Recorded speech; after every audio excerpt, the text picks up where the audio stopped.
Ողջույն բարեկամներ, հաղորդում ուզում սկսեմ ամենակարևոր և արտասովոր իրադարձությունից։ Վերջի երևի 70-80 տարվա մեջ նման բան չէր եղել աշխարհում։ Եթե այսպես Ամերիկայի Միացյալ Նահանգները այսօր առևանգել է ռուսական նավ, որը տեղափոխվում էր նավթամթերք Վենեսուելայից։ Սա ուղիղ հարձակում է Ռուսաստանի վրա։ Ուղիղ եւ ուղղակի։ Ընդամենը 2 ամիս առաջ է, հիշում եք, Ալյասկայում ջեր գրկախառնված զրուցում էին Պուտինն ու Դոնալդ Թրամփը։ Էլ չեմ ասում, որ ուղիղ 1 տարի է արդեն Թրամփը կառավարման նստել եւ օր չկա, որ իր խոսքերի մեջ հղում չանի Պուտինին։ Օր չկա։ Եվ որ խոսքեր տալիս 1 օրվա մեջ վերջացնի Ուկրաինայի պատերազմը, ոչ միայն այս 1 տարվա մեջ չի ավարտվել, այլև 1 տարի հետո ինքը հարձակվում է փաստորեն ռուսական նավի վրա։ Ընդ որում հարձակումը իրականացել են ամերիկյան նավատորմի հատուկ ջոկատայինները։ Այսինքն նույնիսկ սա ոստիկանական բան չի, միջոցառում չի, որ ասեն անօրինական բաներ տեղափոխում, ոստիկանները բռնել են, արգելավել են։ Չէ, սա ուղղակի ռազմական գործողություն է Ռուսաստանի նկատմամբ։ Հիմա երևի իմ մշտական հետևորդները մտածում են, ես ինքս հակառուսս, պետք է ասեի, տեսակ Պուտինի բորդը ոնց տեղը դրեցա, սենց անակնկալ, որովհետև վերջի 4-5 օրվա մեջ, ինչ առևանգել են Մադուրոյին, Պուտինը սպառնալիքներ է ներողություն, Դոնալդ Թրամփը սպառնալիքներ է հնչեցնում, որ հաջորդը դա կարող լինի Կուբան, Կոլումբիան, Գրենլանդիան, Մեքսիկան, ամեն ինչի մասին լսել եք, Ռուսաստանի անունը չի ինչ է ես ընթացքում, ոչ մի բան չէր նախապատրաստում, որ մենք զգուշանայինք, որ այ Դոնալդ Թրամփը հիմա հարվածելու է շատ դաժան Պուտինի, շատ։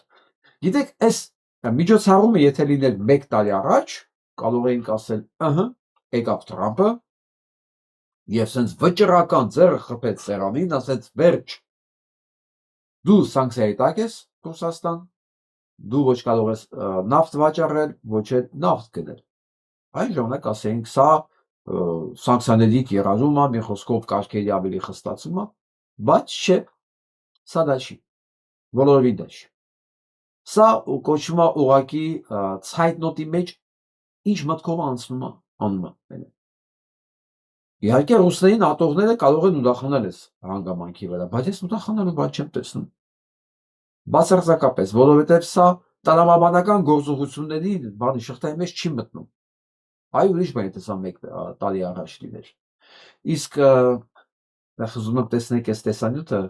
որտեղ ինքը արձագանքում է ինչ իրարացել։ Սա պետք է նայել ուղղակի։ Սա բացատրել չի լինի, խնդրեմ։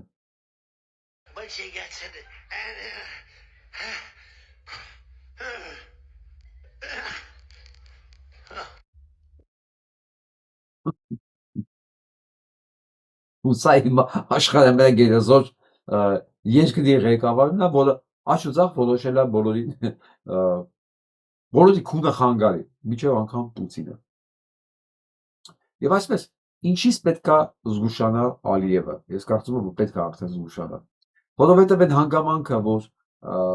Սպիտակ տանը հարց ու փորձ էր անում Դոնալդ Թրամփը, մտերմաբար, ընկերաբար, ոնց ես, քանի տարի արդեն դու երկրի ղեկավար ես, հա? Դա դեռ ոչինչ չի նշանակում։ Բացարձակապես ոչինչ չի նշանակում, որովհետև Թրամփը մեծ բիզնես ծրագրեր ուներ նաև Պուտինի հետ։ Չի բացառվում, որ ասենք մի օր էլ նման մի անակնկալ ձևով տուժի, ասենք, Ալիևը։ Սա ես նամա չեմ ասում, որ մեզ հիմա ոգևորեմ, ասեմ, սպասեք, տեսեք, ես Ալիևի նկատմամբ էլ լինելու, չէ, բոլորովին, ուղղակի ոչ իր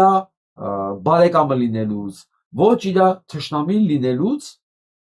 ոչ մեկ ապահովագրված չի։ Այսօրվա բարեկամը վաղը կարող է դառնալ թշնամի, այսօրվա թշնամի վաղը կարող է դառնալ բարեկամ։ Սա նրանց համար նաև Հայաստանի քաղաքական դաշտում, ովքեր լուրջ են ընդունում Թրամփի ասածները, լավ եւ վատ իմաստով։ Թրամփը մեկն ասում է, որ սա էլի չասեմ, էսա ինքը նույնիսկ չգիտես որ Նիկոլն նույնիսկ Վենեսուելայի ղեկավարներին գրավելուց հետո չգիտի Վենեսուելայի ինչ անի, ինքը ծրագիր չունի, չգիտի ինչ անի այդ երկրի հետ։ Իսկ այսօր հնչել է արդեն սպառնալիք Ռուսաստանից բնականաբար ինչ որ մի ձեն պետքա գա, չէ՞, բայց այսեն ձենը չի որ սա կնկալում եմ էլի։ Տեսնենք ինչ է ասում ռուսական սպառնալիքներին Դոնալդ Թրամփը։ More than 8,000 miles. Is that saber rattling for you? What is that? They know we have a nuclear submarine, the greatest in the world, right off their shore. So I mean, it doesn't have to go 8,000 miles. Դա ասում են Պուտինը սպառնացել է, որ ինքը ունի գերհզոր զենքեր, գերձայնային, որոնք այդ 8000 մղոնը շատ կար ժամանակում, հա, կտրելով կհասնեն Ամերիկա, իսկ ինքն ասում է,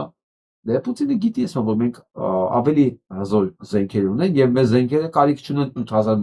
մղոն թռնելու։ Իրաք Ռուսաստանի կողքն է։ Նշանակությունը լսենք։ They're not playing games with us. We're not playing games with them either. And I don't think it's an appropriate thing for Putin to be saying either, by the way. He ought to get the war ended, a war that should have taken 1 week. Դες մոտ Պուտինը հասկանում է, որ մեր խաղը պետք չի խաղալ ու հիշեցրեց, որ 4 տարի առաջ Պուտինը սկսել էր պատերազմ, որ պետք է տևեր 1 շաբաթ։ Սա է Պուտինի իրական գնահատականը։ Սա իրական գնահատականն է ու դրա մասին խոսում է Թրամփը։ Նորից եմ կրկնում, սա չի նշանակում, որ հեսա ինքը պատժելու է Ռուսաստանին, որ վերջ հեսա ստատուս քվոյա հաստատվում աշխարհում, հա, չարը պետքա պատժվի, բարին պետքա հաղթի, բոլորովին, այս այդ կինոն չի։ Հաստատ այդ կինոն չի, որովհետև այն վիճակի մեջ, որ ես տեսա ճիշտ ասած Մադուրոյի կնոջ է, ոնց եմ նայեք։ Ձերբակալվելուց հետո սա Վենեսուելայի նախագահ Մադուրոյի կինն է։ Դատարանում այսպեսի տեսքով է ներկայացվել։ Չի կարող ոչ մի իրեն հարգող երկիր նման գործողություններ անի, սա նույնիսկ առևանգելու մասին չի խոսքը, սա այլ բան։ Սա այլ բան է, որի իրականացնողը չի կարող օրենքներից խոսալ եւ նա նկատմամբ չի կարելի այնքան վստահություն ունենալ, հնարավոր չի ունենալ այդքան վստահություն, որ այս մարդը բանի գործանող է, ինչ որ օրինական բաներ իրականացնելու, որից կարող օգտվենք մենք հայերս, այս սերիայից չի, բայց ոգևորված այս ամեն ինչով Ուկրաինա, հա, ինքը խնդրում է Պուտինին էլ առևանգի։ Տխուր է այս անլրջության աստիճանը, իրոք։ Շատ տխուր է, շատ եմ ափսոսում ուկրաինացիների համար։ Այս ժողովուրդը պայքարում է իր տարածքային իր հողում ապրելու համար։ Ես գիտեմ, որ շատերը հիմա նայողներից կմտածեն, հա, ուկրաինացիները ուրախանում էին ադրբեջանցիների հաղթանակով, այո, դա կա, բայց դա երևացող մասն է, դա պրոպագանդան է։ Հա, եւ այդ ամեն ինչում հայկական կողմը մեծ մեղք ունի։ Շատ, մենք չենք կարող ասել, մենք այդ իրենց պահվածքի մեջ մենք մեղք չունենք, իհարկե։ Բայց դա չի խնդիրը, դա խնդիրն այն է, որ 40 միլիոնանոց ժողովուրդ մնացել է այս Նիկոլի, ուկրաինական Նիկոլի դուսի, որ չի հասկանում ինչ է կատարվում աշխարհում եւ խնդրում է Թրամփին առևանգել Պուտինին։ Մարդ, որ 4 տարի հնարավորություն ուներ եկած գումարներով երկիր սարքել, այնքան գումար, որ Ուկրաինան է ստացել այս ընթացքում, ինքը ամբողջ իր անկախության տարիներին չի ստացել։ Փոխանակ երկիր կառուցեր, բանակ, արտադրություններ, իմիջ, բամբասերով վատ բան եմ ասում, այս բամբասանքի մակարդակի հայտարարությունները, Թալանով, Փաշինյան Նիկոլեն, ինչ ասեմ։ Զգում եք, որտով նայում ենք, որ երկրի ղեկավարն նայում եք Փաշինյան Նիկոլա դուրս գալիս։ Դա բادل սա է, սրանք են հետևանքները, չի լինելու։ ինքը Ուկրաինան Պուտինին չի առևանգելու բացարձակապես իր նավթն է հետաքրքիր, որ Ռուսաստանը այդ նավթը չգնի, բայց չի բացառում որ բարը զանգի Պուտինին, ասի այդ նավթը արդեն իմն է, իմ ուզած գնով պետք է գնես։ Սա վես կասկած չունեմ որ ինքը կարող անի, որտեղ նորից եմ կրկնում, այս պատերազմը Վենեսուելայի ժողովրդի ազատագրման համար չի, դեմոկրատիա հաստատելու համար չի, սա իր բիզնեսի համար, իր նավթապիկ։ Եվ արդեն ինքը խոսում է դրա մասին, որ 50 միլիարդ կարծեմ բարել պետք է նվեր տան իրան անպայման Վենեսուելայից, որը մոտավորապես 2-ից տարբեր հաշվարկներով 2-ից 2.5 միլիարդ դոլար արժի։ Նվեր ինքը պետք է ստանա դա Վենեսուելայի նավթի վաճառքից, ինքը տենց էլ ասում է։ Վենեսուելական նավթի վաճառքից ինքը այդքան փող ակնկալում։ Ու չի բացառնում, եթե նավթը Իրանը լինի ամբողջությամբ, ինքը բենզինի վաճառի իր արդեն ուզած գնով Պուտին։ Այդպես որ սա այն մարդը չի, որի գործողությունները կարելի է վերլուծել քաղաքական տրամաբանության մեջ։ Բացարձակապես սա այլանդակություն, այլասերված, մանկապերս ի տարբերություն ինքը թե Պուտինը։ Հələ Պուտինը բան չի, հաստատ պետաֆիլ չի։ Ես դες բան չեմ լսել Պուտինի մասին։ Հա, բայց սա պետաֆիլ է։ Ապացուցված պետաֆիլ։ Ես երբեք չեմ լսել որ Պուտինը կազինո տակ դա, վրան այդքան քրեական գործեր լինի։ Ամեն դեպքում իրավաբան է։ Թրամփը ոչ մի համեմատության մեջ Պուտինի հետ չի գնում, որպես ղեկավար, որպես ինստիտուտ, սենց ասեմ։ Թրամփը դատակ տարածություն։ Ես չեմ ուզում Պուտինին գովամ, էլի։ Ես հասկացեք, ես ընդհանրապես համապատականներն եմ հասկացնում։ Եվ չի բացառում որ վաղ այս ամենի մասին մոռանաս հանգի Պուտինն ասի Վալոդիա լավ բենզին լավ նավթ ունեմ ուզում ես թե չէ ինքը խնդիր չունի հաստատ եւ ասես Ուկրաինան էլ ոգևորված է տեսեք սա ներկայացում է որպես արդեն կայացած փաստ ինչպես Սերժ Նիկոլ Փաշինյանը օգոստոսի 8-ին նախաստորագրված այդ մեմորանդումն ներկայացնում որպես հաղթանակած կամ չգիտեմ ամի հրաշալի փաստ այդպիսի մի նախաստորագրված մեմորանդում է կնքվել Բրիտանիայի, Ֆրանսիայի եւ Ուկրաինայի մեջ, որ կարող է Բրիտանիան եւ Ֆրանսիան զորքեր տեղակայեն Ուկրաինայում։ Ինչ եմ ասում կարող է, որովհետեւ սա ընդհանրապես մեմորանդում է, պայմանագիր չի։ Սա ընդհանրապես նախատրամադրվածության մասին է։ Բայց ամբողջ ուկրաինական մեդիան բանա ոգևորված է, որ վերջ մենք արդեն կոալիցիայի մեջ ենք Եվրոպայի հետ եւ Եվրոպան մեզ կփրկի։ Եվրոպան ձեզ չի փրկելու, որովհետեւ դուք ինքներդ չեք ուզում ձեզ փրկել։ Եվրոպական ժողովուրդը 4 տարի է իր հարկերի հաշվին պահում է ձեր պատերազմը ու հարստացնում է Ուկրաինային։ Եվրոպական ժողովուրդը նույն ոգևորվածությամբ իր փողերը էլ չի տանում։ Հիմա ասես կնախաստորագրեն, կգնան եւ կասեն կներեք բյուջե չունենք։ Մեր ընտրողները համաձայն չեն։ Այն էլ Ստարմերը օդի մեջ կախը բմբուլ է։ Բմբուլ ինքը հենք չունի։ Լեգիտիմությունը իր շատ ցածր է։ Իսկ Մակրոնը մյուսն վերջացնում է իր բանը։ Ցիկլը։ Նույնիսկ հիմա ինչ ուզես կարա խոսք տա։ Եվ սա վաճառվում է ուկրաինացի ժողովրդի վրա, որ տեսեք մենք հարցերուցումը կտանք։ Տրամփին խնդրենք այնտեղ Պուտինին գողանա, ստե բրիտանացիների հետ կպայմանավորվենք իրեն կբերեն իրեն զորքերը կտեղադրեն, բայց Բրիտանիան նման բան չի անի, իրան պետք չի։ Բացարձակապես իրան այդ ծախսերը հետաքրքիր չի։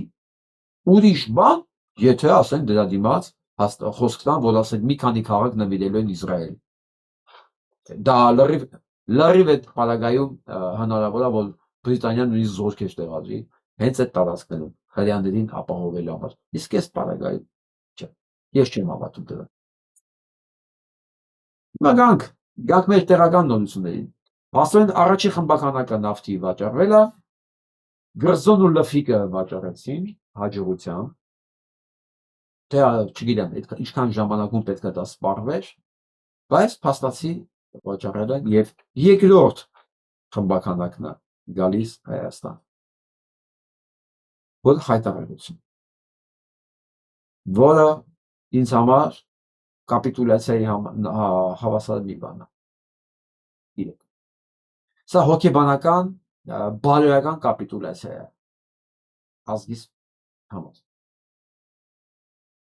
Ազգիս, բայց այն մարդիկ, որոնք առանց խղճի խայտի այդ բենզինը լսում են, սա իրենց համար ընդամենը էժան բենզին է։ Էժան բենզին, որը իրանց մասին ամեն ինչ ասում է, չեմ ուզում կրկնվեմ, որը իրենք են ասում Ադրբեջանի իրենց մասին։ Եղբայր, էլ ինչ ունես Էզրան, էլ ինչ կարաս մեզ էժան տաս, թքած էլ ինչ-որ դու արել ես, մոռանամ ամեն ինչի մասին, էժան տուր մի բան, ու ինչ ուզում ես իմ հետ ան։ Դե հիմա սա փաստ արդեն։ Եթե ասենք մի 6 ամիս առաջ ինձ ասել, 1 տարի առաջ ինձ ասել, ոսես բանա լինելու, մեկը կասեի, չեմ հավատում։ Չեմ հավատում այս վագոնները Հայաստան մտնելուց հետո կայզբեին, կպայթեին։ Այդ օլիգարխները չէին կարող սա վաճառել, տեսօր, սա փաստ է, որպես ես չեմ կարող չընդունել, սա արդեն փաստ է։ Ու այս փաստը չի, որ ես ասեմ աշխարհի վերջնա վերջը։ Այս փաստակա մենք էլ անելիք չունենք։ Ունենք ու սրա հետ պետքա հաշվի նստենք, չաղամարենք, ճաշկները չփակենք սրա վրա, բայց ոչ էլ թույլ տանք, որ սա մեզ կոտրի եւ խանգարի մեր մեծ ծրագրերը իրականացնելու համար։ Ուստի խնդրում եմ, դիտել անպայման միջև վերջ, որտեղ ամենալավ, ամենակարևոր բաները վերջ, գիտեք,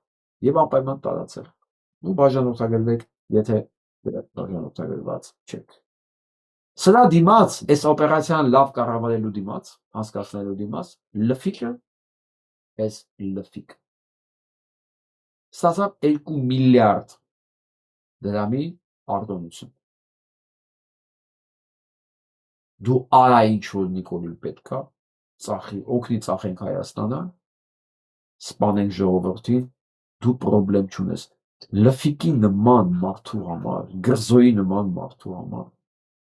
հələ մի հատ անունները նայեք իրենց, հələ մի հատ իրենց դեմքերին նայեք, ու մի հատ հələ իրենց անցած ճանապարհը նայեք, միջև օլիգարխ դառնալը։ Կհասկանաք, որ մենք գտնվում ենք պատանդի կարգավիճակում մի որակի ձեռքում, որը ունակա ամեն ինչի, ինչ ենք պատանդ, որովհետև իրանք են որոշում մեր տնտեսական վիճակը, իրանք են որոշում մենք ինչ կարող ենք գնել, ինչ կարող ենք չգնել, ու ինչ գնով կարող ենք գնել, ինչ գնով չգնել։ Լրիվ մոնոպոլ է։ Ու ի դեպ, ով է դրանց ստեղծել, հիշում եք։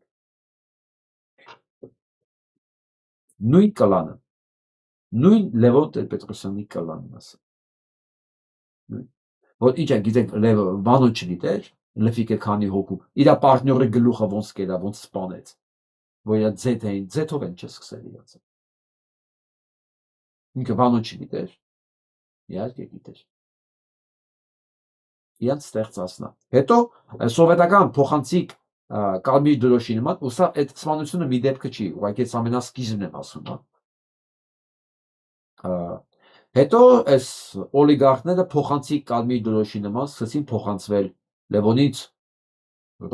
Ռոբից Սերժ, Սերժից Նիկոլ, վստահ եղեք, վաղը եթե լինի Ալիևը, էլի սրանք փոխանցվելու են Ալիևին, բայց այն ժամանակ արդեն ես շատ կասկածում եմ, որ իրանք Ալիևին արդեն պետք կլինեն։ Այսքան կռանալն էլ չի օգնի։ Գիտեք, չէ, լոթիկը բավականին բոյով է, Նիկոլից մի գլուխ բոյով է։ Բայց հանգած որ բոյով չերևա, այստեղ կռացած է խոսում։ Կռանամ, բրավևս թռնես։ Նիկոլը աստը։ Ցարն է, ցար ես նկարի մեջ։ Ցարը։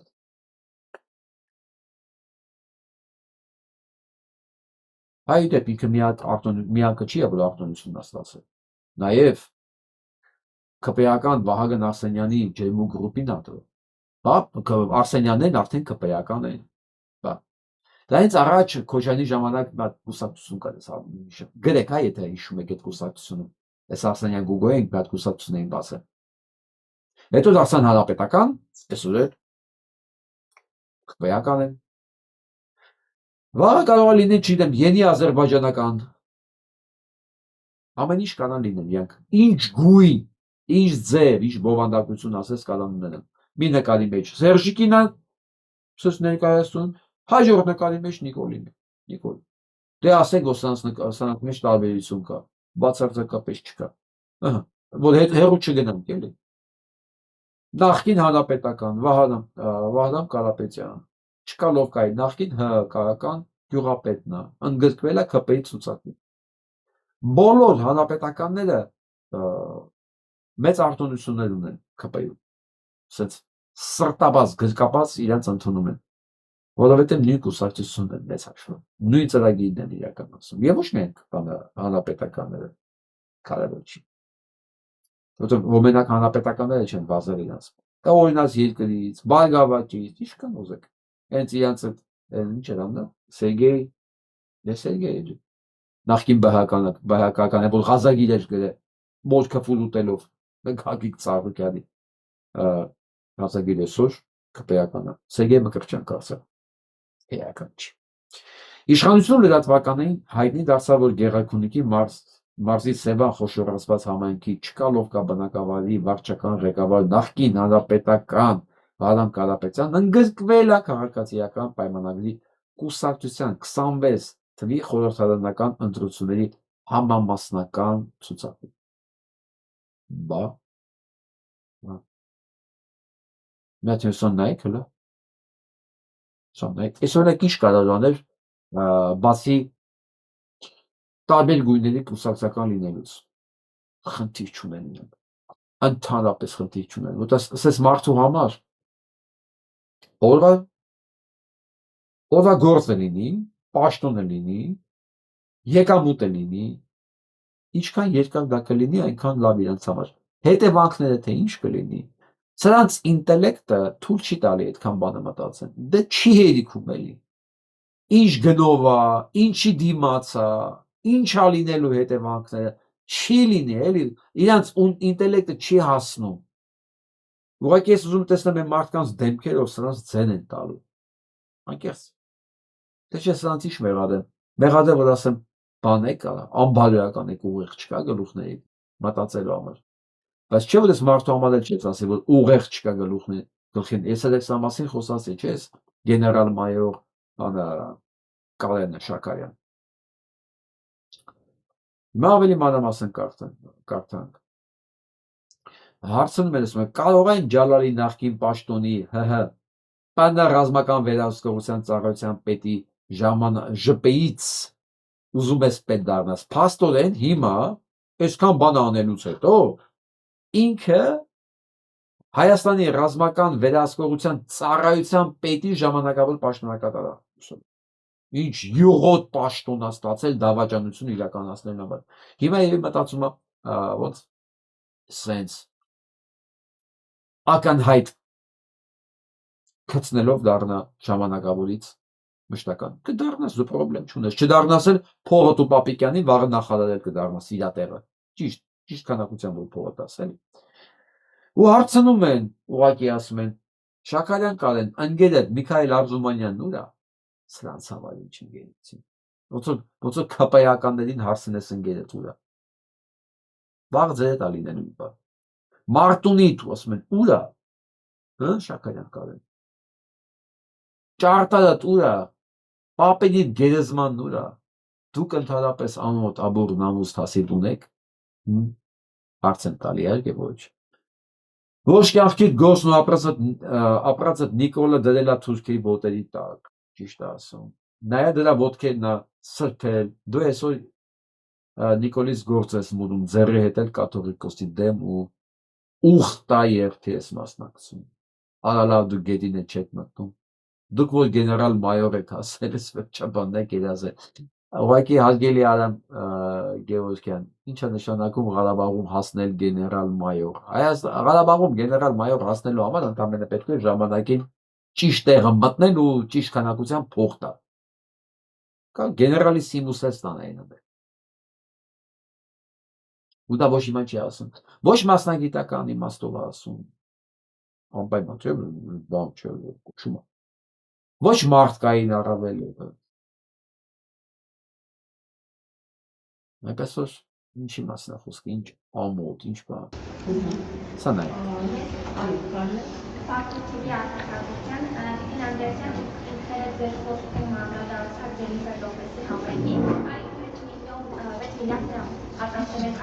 6 միլիարդ չի հատկացվել։ 6 միլիոն հատկացվել այդ համերգին եւ կսուշեմ նշեք որքան գումար է վերադարձել բյուջե եւ Ֆինլանդիան ումով մեկ ամիս առաջ կուտուբան հիշատակություններ փոխակցային Սա նշում հարցը։ Փոխակցային անհնարավորության շենքով եւ դժգոհի հաստատավորության ֆունկցիաների թեստերից դուք մանրամասն ծանոթացել Համերգին ես նշեցի, որ մեր շարունակական քաղաքականությունն է Հայաստանում կազմակերպել մասնավորի հետ համագործակցությամբ միջազգային աստղերի հյուրախաղեր եւ սա ունի մի քանի նպատակ եւ այդ նպատակների շարքում կարեւոր է նաեւ զբոսաշրջության խթանումը եւ այդ համերգների կազմակերպման իմաստով տնտեսական ազդեցությունը, որ ունենում են դրանք եւ այդ իմաստով նաեւ մենք Զբոսաշրջությունից են խոսում մի երկրում, մի քաղաքում, որտեղ շնչելու օդ չկա։ Որտեղ տեղափոխվելը մեքենայով անհնարին է դարձել։ Օդը թույն, շարժվել հնարավոր չի։ Դե բայց Թուրքի ծառաները անգիրարած խոսքեր են ասում զբոսաշրջությունը ակտիվացնելու համար։ Չէ, ուղիղ ասել։ Ուղղակի այդ մի հատ պրոյեկտից այնքան փող կարաք դուք աշխատեք, այնքան փող մսխեք, որ մի ամբողջ տարի չեք կարող այդքան տարբեր միջոցառումների վրա այդքան փող լվանալ։ Անգելու ենք այս ձևաչափով աշխատելը, ինչ վերաբերում է ձեր նշած համերգին, ապա ֆինանսական հաշվետվություն ու ուսումնասիրության փուլում է, առաջիկայում պարզ կլինի դրա արդյունքները, որից հետո էլ հայտնի կդառնա, թե ի սկզբանե կնքված պայմանագրի շրջանակներում որքան գումար է ծախսվել, այդ գումարից որքանն է ենթակա վերադարձի բյուջե եւ մենք բնականաբար լրագրողների հետ այդ տեղեկատվությամբ կկիսվենք։ Բա 4 ամիս անցել անում։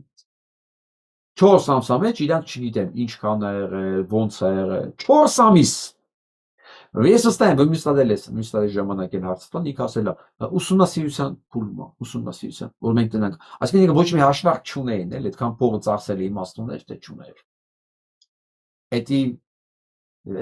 մեկ շաբաթվա գործ է։ Մեկ շաբաթ ինչքան տոմս եք վաճառել, ինչքան ծախս է եղել, դրեք տարբերություն հաշվի։ 4 ամիս է անցել։ Դեռ իրանք հաշվարկի փուլում են։ Այդ անցած տարի է եղել։ Իրանք անցած տարվա ֆինանսական հաշվետվությունների մեջ դա արդեն պետք է լիներ։ Ես դեռ երկիր են կարողանալ։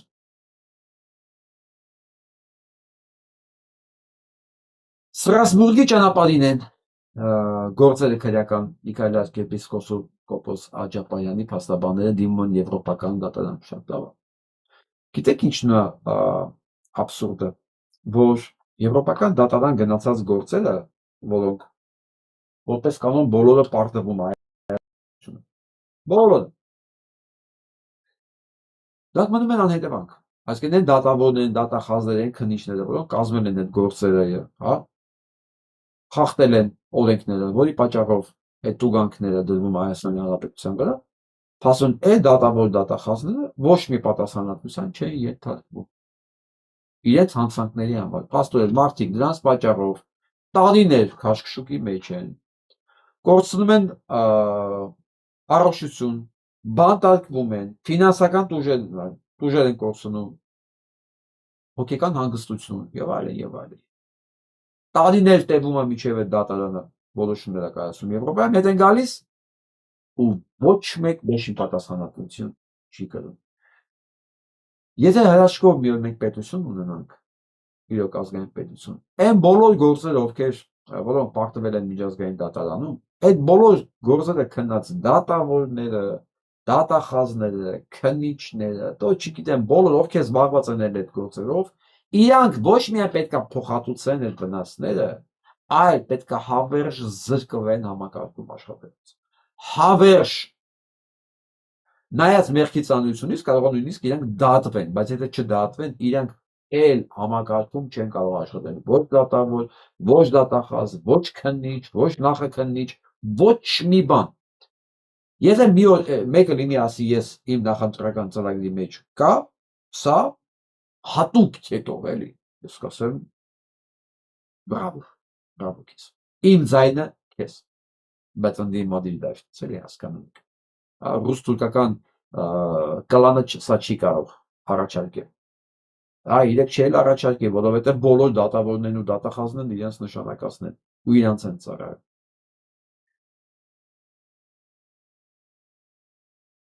Իրանի փոխնախարարն է, փոխարտգործնախարարն է գալիս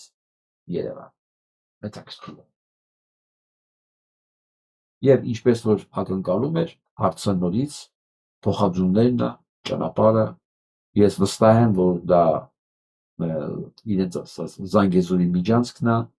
եւ դրա խափած պահերը, հասկան այն պահերը, որ Հայաստանի Հանրապետությունը խափել է իրան։ Մանավանդ այս սրացումների ֆոնին Ամերիկայի Միացյալ Նահանգների եւ Իսրայելի հետ, հա, Իրանը փոխարտգործնախարարի մակարդակի գալիս է Հայաստան զգուշացնելու, որ իրենք չեն հանդուրժելու եւ ինչպես խոսք են տվել, կսարքեն գերեզման բոլոր նրանց համար տարածքը, ովքեր մտնեն դեղ հակառակ Իրանի կամքին։ Ես վստահ եմ, որ այս կոնտեքստի մեջ է, չնայած այդ բաներին, ցույցերին, միտինգներին, ես գիտեմ, որ հսկայական մասշտաբներ է հասել Իրանում։ Այսօր մի իրանցի լրագրող է լսում հայ, այսինքն ոչ թե ռուսական կամ ամերիկյան այս ինֆորմացիոն աղբյուրները, չէ, հենց ուղիղ Իրանից։ Այո, կան դժգոհությունը կա, այո, ցույցերը կան, բայց դրանք ինչ են, ինչ որ ներկայացնում է CNN-ը։ Բայց նույնիսկ եմ ասում, չնայած այս ամեն ինչին, ինքը մատը պահում է պուլսի վրա, Երանի թե իրենք նաև այս բանով հետևողականությամբ կարողանային իրենց մոտ ամեն դեպքում հասնել են այս ռեֆորմների եւ ներքին կայունության, որ Իրանի փլուզումը ուղղակի անհնարին լիներ։ Իսկ ներքին անկայունության ժամանակ Իսրայելն ու Ամերիկան գիտեն դա ոնց են անում։ Մի անգամ չի որ արել են։ Հա, իսկ մեր պարագայում դա ուղղակի դա կատաստրոֆա է։ Ցույց տամ օրինակի համար դա ինչի կարող է բերել։ Սիրիայում սիրիական բանակը սկսել է ռմբակոծել Հալեպի քրդական թաղամասերը։ Տեսեք, սիրիական բանակը, դա գիտեք ով է։ Այն թուրք են, Ջոլանին։ Թուրքը որ Թրամփի հետ ձեր են սխվում, Նետանյահու հետ ձեր են սխվում, հետո պարզվեց Մոսադի ագենտ է։ Բայց թուրքերի կողմից նշանակված է այնտեղ կառավարելու։ Բա հիմա այս ագենտը, Սիրիայի բանակը, Հալեպի քրդական թաղամասներն է ռմբակոծում, ձեզ համար ոնց է։ Սա է լինելու Իրանի հետ, եթե հանկարծ իրենց հաջողվեց Ամերիկան ու Իսրայելին քանդել իրան։ Սա իրենց նպատակն է։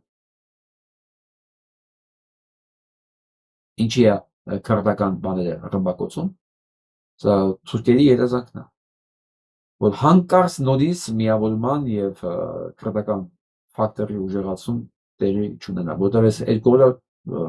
շատ խիստ ակտիվացել են քրդերը։ Եվ ակնկալելի է։ Ես ուղղակի չեմ պատկերացնում, ժողովուրդ պատկերացնում եք այդ 80 միլիոնանոց, 90 միլիոնանոց Իրանում եթե պատերազմ եղավ, սենց վիճակ։ Մի փոքր դրանցից անպայման գալու է, չէ՞ Հայաստան։ Հեչ ոչ է մեր հայերը։ Իհարկե իրանք բարի գալուց ցանկացած պահի, բայց չէ՞ որ մենակ իրանք չի որ գալու։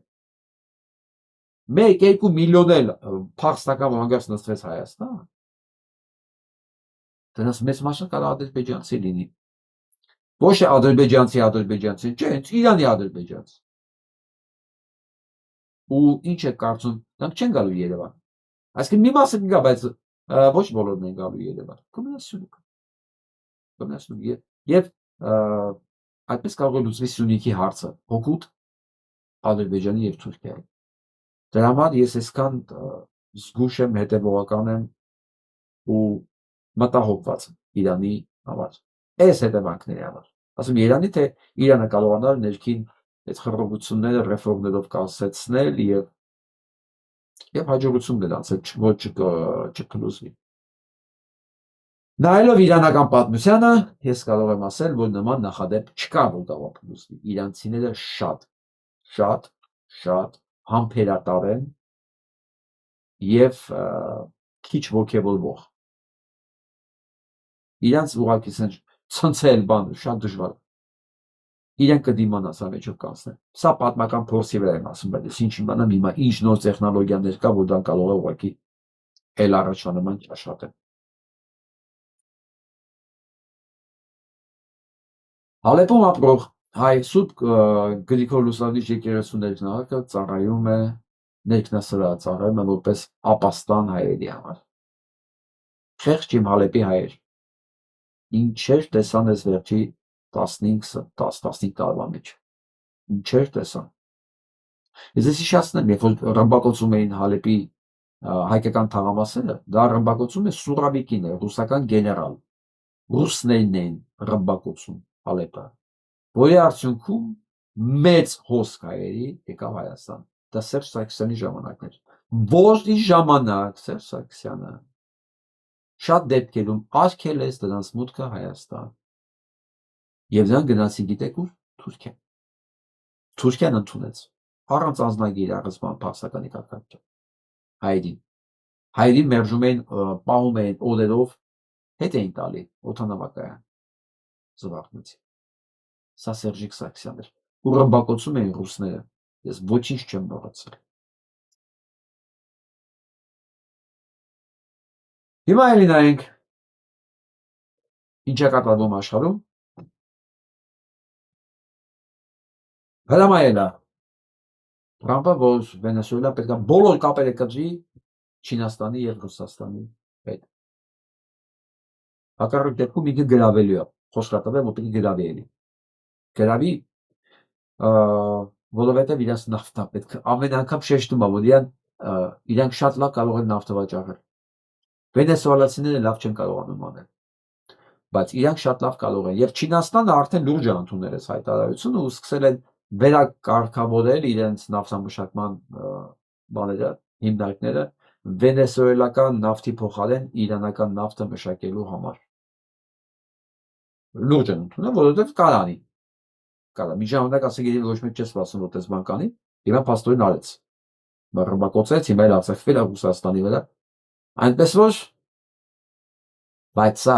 միջազգային օրենքը պաշտպանելու համար չի, հակառակ։ Սա տշած ունենա միջազգային օրենքները։ Ես այսօր հետևում էի բրիտանական պարլամենտի լսումներին, գնաց նորություններ, ասի թողե մի քիչ լսեմ։ Բրիտանական։ Սրան համատում էին Թրամփին,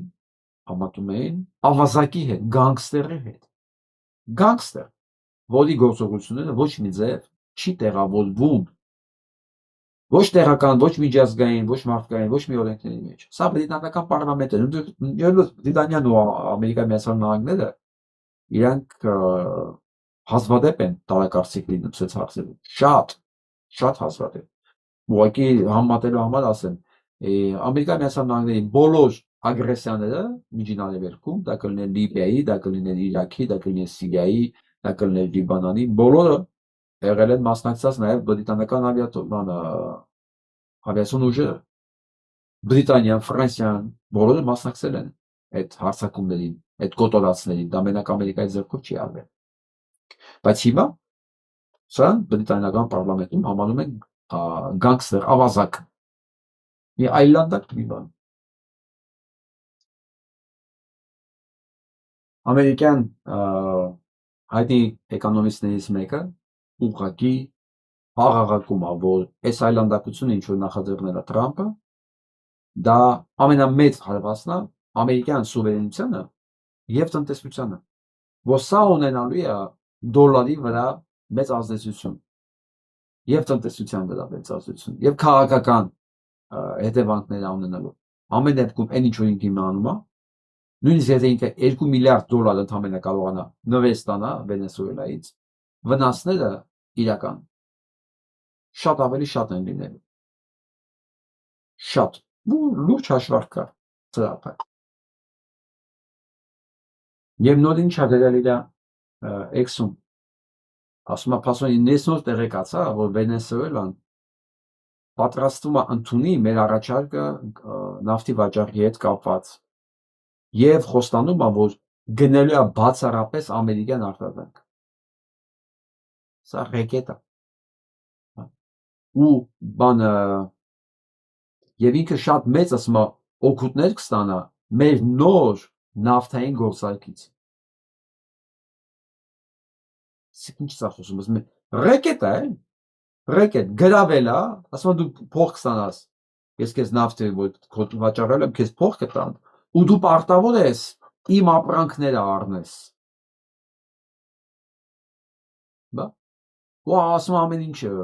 եւ դեղոլայքը եւ ասում այգեգործական պալարտանյութ բան ինչ որ պետքա դու պետքա անպայման առնես ամերիկյան բայց ես վստահ եմ ես ինչ որ ինքը խոսում է դրանց մեծ մասը Չինաստանից է գալի ամերիկյան էլ չի նույնիսկ ուստի մտնում է նաեւ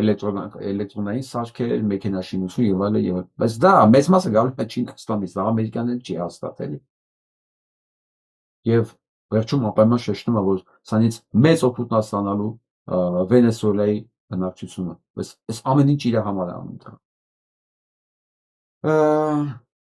եւ բրիտանացիք հիշեցնում են որ ամենամեծ աջակիցը եւ հենարանը Մադուրոյի դա բան Թուրքիան էր այսօր ձայնը չի դալիս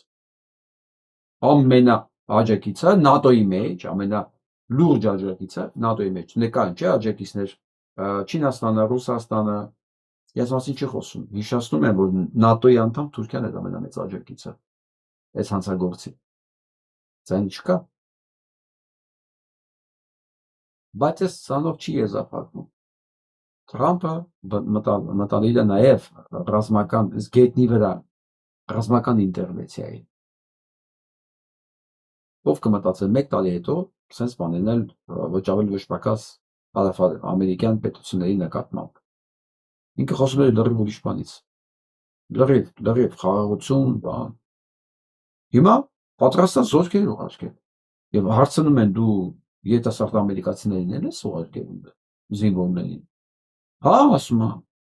Հա, այո, անպայման։ Անպայման, դա շատ լավ կլինի։ Շատ լավ կլինի, այդ ժողովրդի համար շատ լավ կլինի, թե ամերիկյան զինվորը սենց իր ոտքերով մտնի Վենեսուելա, այդ ժողովրդի համար շատ լավ է լինել։ Երևի նույնպես, ինչպես ասենք Իրաքի ժողովրդին է, մինչև հիմա լավ։ Այնքան լավ է Իրաքում մինչև հիմա։ Բա որ իմանաք Սիրիայում ինչքան լավ է։ Այսինքն նույն ձևի, նույն դեմքով։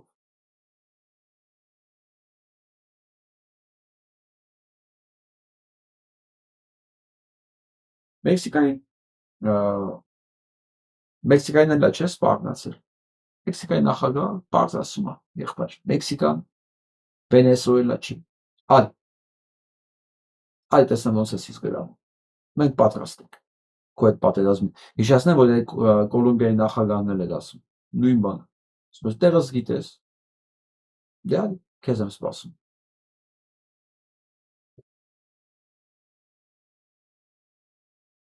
Սա Ջեյդի Վենսն է։ Փոխնախագահ։ Կաշկին տղա էր մի ժամանակա։ Denmark, which controls Greenland, it's not doing its job and it's not being a good ally. So you have to ask yourself, how are we going to solve that problem, solve our own national security if So Դանիան որ ղեկավարում կոնտրոլ անում Գրենլանդիա, լավ չի անում դա, գիտեք։ Լավ չի անում։ Հեչ լավ չի անում իր գործասումը։ Մեր ազգային անվտանգության համար մեզ այդ բանը կղզին պետք է։ Ցինիզմ։ That means that we need to take more territorial interest in Greenland. That is what President Trump is going to do because he doesn't care about what the Europeans scream at us. Սա մեզ տարածք է պետք այնա ինչ որ ուզում է Դոնալդ Թրամփը անի եւ մենք թքած ունենանք Եվրոպայում ինչ են գոռում դրա մասին այդ բառը screaming այդ բաղավել ղժալ թե Եվրոպայում ինչ է կատարվում ասում մենք դրա վրա թքած ունենանք սրա մասին եմ ասում այս հարձակումը ռուսական նավի վրա Վենեսուելայի վրա դրանից չի որ Դոնալդ Թրամփը որոշել է պատժի, բան, չարձազաններին վատ մարդկանց է, չէ, ասում ես մենք թքած ունենանք, մեզ դա պետք է, դա անում ենք։ Իսկ հետո կարելի ասենք Ամերիկայի Միացյալ Նահանգներին, բաղ ինչի կարելի անել օրինակ, չգիտեմ, Թուրքիայի, հիմա էլ անում, չէ, Սիրիայում, Ադրբեջանի, թեկուզ նույն Ռուսաստանի։ Տեսեք, ես ամենամեծ, չասեմ ամենամեծ, հա, բայց իմ ամբողջ քաղաքական ակտիվության ընթացքում ես եղել եմ կարգին հակառուս։ Ես որ նայում եմ, ես էլ Պուտինի ոչ մի բան չեմ կարող մեղադրել։ Չէ, էլի ինքը հանցագործա, դա մասին խոսք չկա։ Բայց այդ նկատել եք, ես իր մասին էլ համարյա չեմ բան խոսում։ Որովհետև ինքը մենակը չի փաստում։ Այսինքն ում հետ եմ համեմատում, որ ասում եմ Պուտինը վատն է, Դոնալդ Թրամփի, ինչի Դոնալդ Թրամփը Պուտինից լավն է։ Չէ, ես լավը չի։ Սրանք էլ են ասում, մենք թքած ունենանք Եվրոպայի միջել մտածում, Պուտինն էլ ասում, մենք թքած ունենանք Եվրոպայի միջել մտածում։ Այդ ասում է Ուկրաինան հիմա, ասում է, այնն ասում է Գրենլանդիան է հիմա։ Վերջ։ Երկուսն նույնն են, դրա համար էլ ես սսուր նայում եմ, եթե զգացել եք վերջի 1-2 շաբաթը համարյա Պուտինի բան չփոսում, Ռուսաստանից ոչ մի, էլ ոչ մեղադրական, այս ինչ անում, չէ, փաստորեն այսօրվա վիճակն է դա, այսօրվա վիճակն է դա, ու մենք ինչ ենք անելու այս պարագայում, ոնց ենք այս ամեն ինչի մեջ դիմանալու, ես չգիտեմ, ոչ թե ձևը չգիտեմ, ձևերը կա, որ ես չգիտեմ սրանք ինչ են անելու, իհարկե սրանք բան չեն անելու, սրանք մեզ սենց մատուցելու են սկուտերի վրա, գնանք, եթե դրա դիմաց իմանան մի ամիս ավել կարան կառավարեն, մեզ սկուտերի վրա մատուցելու են, այն ինչ որ իրանք անում են։ Դրամատիվ ասում ես, մեզ միջազգային ստատուս քվո է պետք, 26 թվականին լինելու ընտրություններ, այսօր Թրամփի ելույթների լսում, որ ինքը այն ինչ միշտ ասել են, որ ինքը մեծ անհանգստություն ունի, որ 26 թվականի միջնաժամկետ ընտրություններն իրենք չեն անցնել։ Այսօր խոսում էր արդեն ինքը։ Ես ասեմ, իրենք չեն անցնել։ Որովհետև այսօր Թրամփի աջակցության թիվը հասել է 28%-ի։ 28, դա խայտարակ ցածր թիվ է։ Խայտարակ։ Իսկ այն ինչ որ այսօր եղել է Վիսկոնսինում, դա ընդհանրապես կարող է անկանի sense իրեն դատարան նույնիսկ, սա դրա մասին խոսանք։ Ինքը պարզ ասում է, եթե մենք այս միջնաժամկետ ընտրությունները չհաղթեցին, մեզ դատելու են։ Այսինքն լրիվ Նիկոլ վիճակա։ Նիկոլն էլ եթե չանցավ ընտրություններով, իրան դատելու են, ինքը շատ լավ գիտի։ Թրամփն էլ ասում, մեզ դատելու։ Իսկ հիմա գնանք աներևակայելի է, սա նայեք, իր Թրամփի այսն է, այդ էմիգրանտներին, որոնք ած հավաքում են փողոցներից, նայեք։ Կանգնացնում են մեքենա, ասում են ինչի։ Այս դիմացին դեմիցս կրակից վրա, ու սպանեց այդ կնոջը։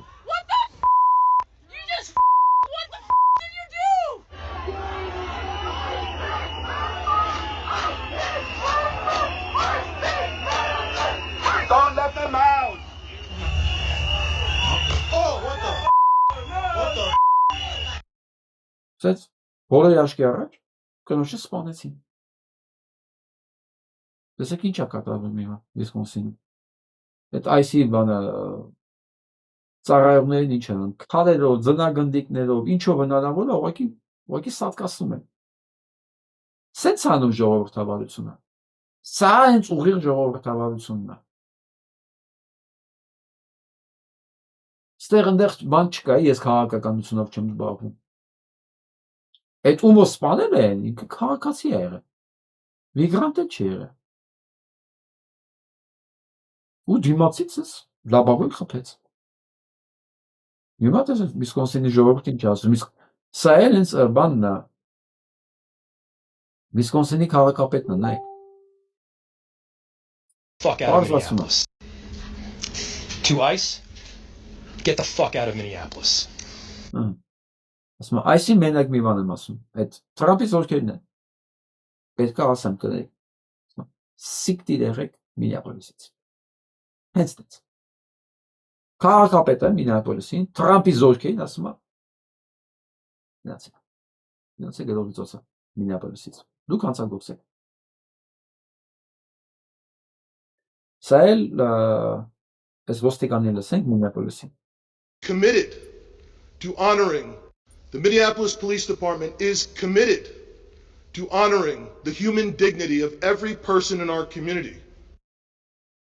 Մինեապոլիսի ոստիկանությունը իր գործողությունների մեջ միշտ հարգել է բոլոր մարդկանց անհատներին Մինեապոլիսի.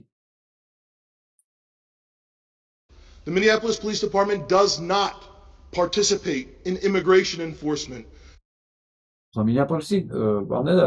ոստիկանությունը չի մասնակցում այդ դեպորտացիաների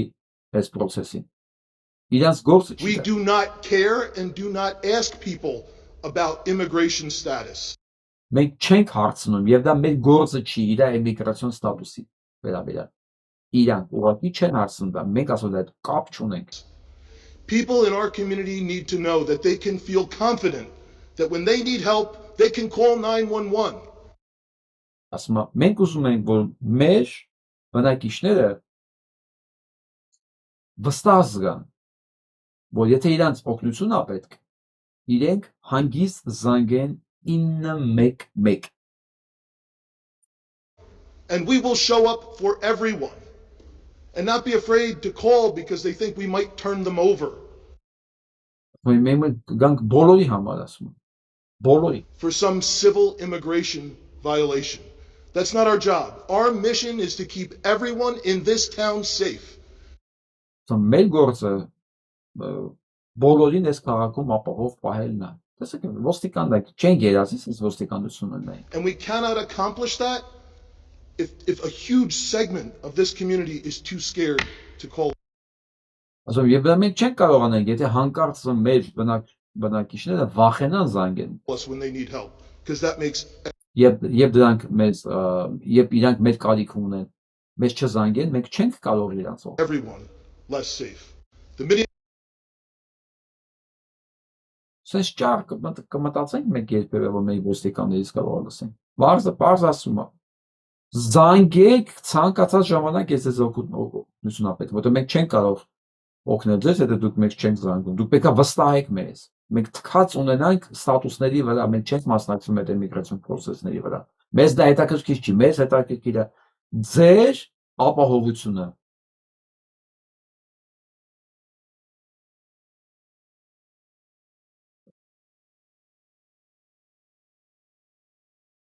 Սա վերջում։ Սա ոչ թե վերջում։ Այ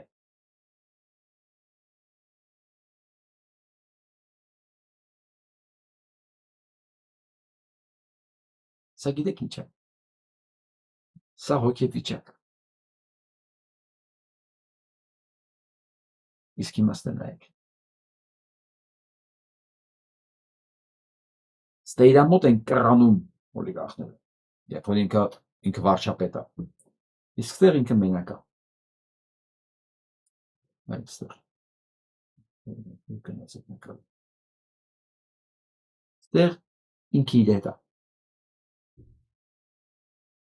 Երբ որ ինքը վարչապետ չի, սա նկար չէ, սա ընդհանրապես, սա հոգեվիճակ է։ Երբ որ մարդ ինքը իր հետ զգում է իր ամբողջ ոչնչությունը։ Կարող եք չկասկածել, սա գիտություն է, սա հոգեբանություն է։ Մարդ, որ ամբողջ իր էությամբ գիտակցում չէ, սխալ բառ եմ ասում, գիտակցում զգում է։ Ենթագիտակցությունով զգում է, որ ինքը ոչինչ է։ Իր դիրքը միշտ սա է, կռացած աղրիչ գլուխը, հպարտության արժանապատվության 0 դրսևորում։ Ոչ մեկն է, սա նույնիսկ գյուղացի համբոն չի։ Գյուղացի համբոն արդար մարդ է։ Մշակել էլի գյուղացի էլ մտածում էր Թիֆլիսում լավ կյանք կա, երախուն տանի այնտեղ մարդ դարձնի։ Սա նույնիսկ գյուղացի համբոն չի։ Սա ուղղակի համբոյ է։ Հույսում մի ամբողջ պետություն կախված այս համբոյի կապրիզներից։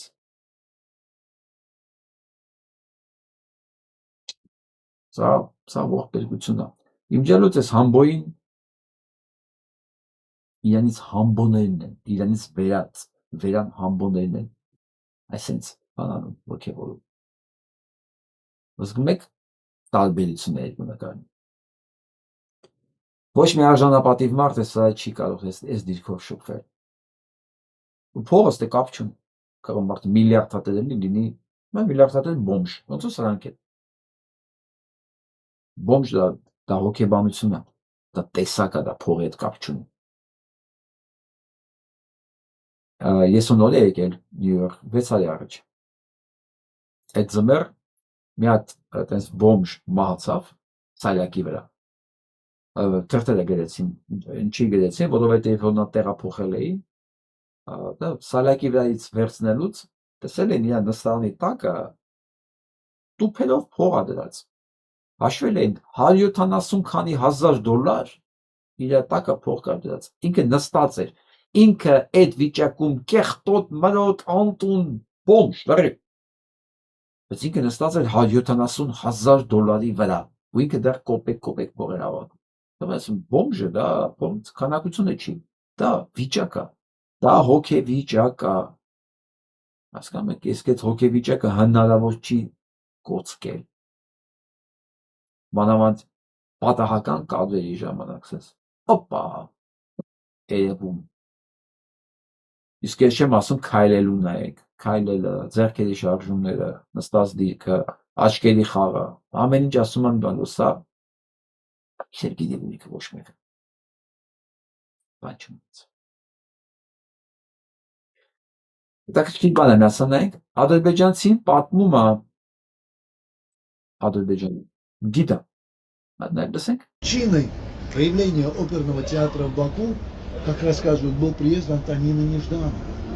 Это была известная оперная певица, которая приезжает в Баку и вдруг, к своему удивлению и негодованию, обнаруживает, что в таком богатом городе нет оперного театра. Нет, театр был, это был Тагиевский театр. В 1891 году там исполнял 18-летний Шаляпин.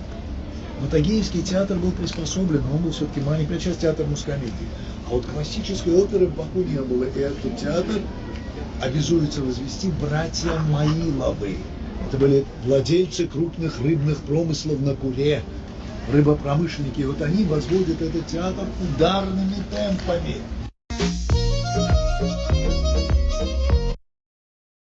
Մայլյան եղբայրներն են կառուցել առաջին օպերան, Բաքվում։ Բայց դա չի նշանակում, որ Բաքուն օպերա ուներ։ Չէ, թատրոնն է, շենք։ Հետագայում սովետական արդեն շրջանում 30 քանի թվականին են նոր սովետական միության պատվերով Ադրբեջանի համար գրում օպերա, գրումը հրեա, Գլիեր անունով, որը նաև ասեն Պրոկոֆիևի դասատուն է եղել։ Ինչ է։ Ադրբեջանցին, իրավոր իր քաղաքը ներկայացնելու ժամանակ չի կեղծել այդ փաստը, չի կոսկել։ Եվ վերջում ուզում եմ մի քիչ մեր մասին լսենք։ Սա 7 հայ գիտնական, որոնց անունները պետք է իմանալ։ Վիկտոր Համբարձումյան, 20-րդ դարի աստղաֆիզիկայի տիտանը։ Նա ապացուցեց, որ աստղերը ծնվում են խմբերով, աստղասփյուռներով, եւ այդ process-ը շարունակվում է մինչ օրս։ Առանց նրա մենք չէինք հասկանա աստղերի էվոլյուցիան։ Նա աշխարհին ստիպեց ընդունել գալակտիկաների ակտիվ միջուկների գաղափարը։ Երբ բոլորը կարծում էին, թե գալակտիկաները հանգիստ են, նա պնդեց, դրանց կենտրոնում հսկայական պայթյուններ եւ էներգիայի ժայթքումներ են լինում։ Բենյամին Մարգարյան հայտնաբերել է գերմանուշակագույն ավելցուկով 1500 գալակտիկա, որոնք կրում են իր անունը։ Նա հիմք ստեղծեց ժամանակակից ակտիվ գալակտիկաների միջուկների տեսության համար։ Մարգարյանի հայտնաբերած գալակտիկաները մինչ օրս ակտիվորեն ուսումնասիրվում են։ Ալեքսանդր Քեմուրջյան, տիեզերական ռոբոտաշինության հայրը, առաջին լուսնագնացի գլխավոր կոնստրուկտորը։ Նրա ստեղծած ինքնագնաց սարքերն են առաջին անգամ հպվել այլ երկնային մարմինների մակերևույթին։ Սարքն Ամերիկայում։ Գայում ամերիկացիները ստեղծեցին մարսագնացները իր հետ համագործակցելով։ Մեծ ինժեները նաև նախագծել է ռադիոակտիվ գոտիներում աշխատող հատուկ ռոբոտներ, մեծ ներդրում ունենալով Չեռնոբիլի վթարի հետևանքների վերացման գործում։ Էլմա Պարսամյան, աստղագիտության թագուհիներից, հայտնաբերել է ավելի քան 4 տասնյակ նոր գիսավորաձև միգամածություններ, կազմել դրանց առաջին կատալոգը եւ կատարել նոր դասակարգում։ Նրա չափումները ցույց են տվել, որ հնագույն ժամանակներում մեծամորում եղել է աստղադիտարը։ Անդրանիկ Յոսիֆյան, խորհրդային էլեկտրոմեխանիկայի հայրը։ Նրա նախագծած էլեկտրական շարժիչներն ու սարքավորումներն են ապահովել առաջին արբանյակների եւ տիեզերանավերի թռիչքը դեպի տիեզերք։ Յոսիֆյանի ղեկավարությամբ մշակվել է Սոյուզ տիեզերանավերի, Պրոգրես ավտոմատ բեռնատար նավերի, ինչպես նաեւ Սալյուտ եւ Միր տիեզերակայանների գրեթե ամբողջ էլեկտրական մասը։ Գրիգոր Գուրզադյան, տիեզերական աստղագիտության պիոներներից։ Նա ստեղծեց Օրիոն տիեզերական աստղադիտարանները, որոնք աշխատում էին հենց ուղեծրում, նկարահանելով տիեզերքը մթնոլորտից դուրս։ Ֆելիքս Ահարոնյան, նա ուսումնասիրում է տիեզերքի ամենաէքստրեմալ երևույթները՝ գամմա ճառագայթներն ու սև խոռոչները։ Առանցքային գիտական դեր է ունեցել Չերենկովյան աստղադիտակների զարգացման գործում, որոնք երկրից ուսումնասիրում են տիեզերական բարձր էներգիաները։ Նա նաև Նամիբիայում գտնվող աշխարհի ամենահզոր աստղադիտարաններից մեկի ստեղծման առաջնորդներից է, որը մինչ օրս գերբարձր էներգիաներ ուսումնասիրող ամենաարդյունավետ կառույցներից է։ Էլ ում կավելացներ իր ցուցակում։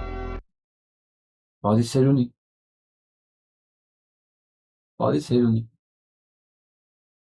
Առանց իրա այս ցուցակը ամբողջական չէր լինի։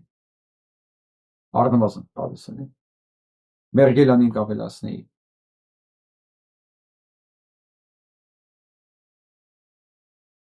Ինչ է։ Շնորհակալություն գոնե սրա համար։ Օրբելիներին կավելացնեի անպայման։ Դա շատ կարող եք մտածել, հիշել ասել։ Սա գիտեք ինչ եմ ցույց տալիս։ Մեր իր հկան արժեքը հիշելու համար, որ երբևէ մեր մտքովը չանցնի, որ մենք սա ենք հասկանում ենք։ Մենք սա չենք։ Սա չենք։ Սա։ Ու սա շատ կարևոր է հիշել, որովհետև վստահ եղեք, երբ որ մարդ պատկերացնում է ինքը Նիկոլ կարա լինի, եւ ինքը Նիկոլը, իր դիրքը կանգնած փոխվում է, իր հայացքը փոխվում է, ինքնագնահատականն է փոխվում։ Իսկ երբ որ մարդ հիշում է, որ ինքը Վիկտոր Համբարձումյանի ցեղից է, կամ Պատիսերունու ցեղից է, կամ Օրբելիներից է ինքը, ուրիշ մարդ է։ Մնացածին չեմ ասում։ Մենք սա ենք, ժողովուրդ ջան, սա։ Ու սա մասին պետք է միշտ հիշել, ամեն օր, ամեն ժամ։ Այս լավ նոտայի վրա այսօր ուզում եմ ուղղակի լավ ունեցել։